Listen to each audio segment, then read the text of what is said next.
Itong latest chika, mosang sabog sa lambing ni Donnie Cable. Sabog na naman ang mga mosang sa pasabog ni Donnie. Sabi nga, baka nairita na si Donnie sa mga nambabash sa girlfriend niya ng mga mosang na mga marites. Kaya ipinakita niya na sa kanila na ipinagmamalaki niya ang GF at kung gaano niya kamahal ang jowa niya. Narinig daw kasi ng mga mosang ang sinabi ni Donnie Cable, tinawag niyang my queen.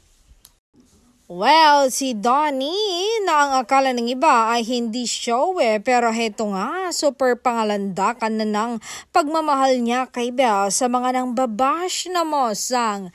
Ang bongga ng always queen niya, si Belle ha? Kaya sa mga nang babash kay Belle, madeds kaya sa jinggets.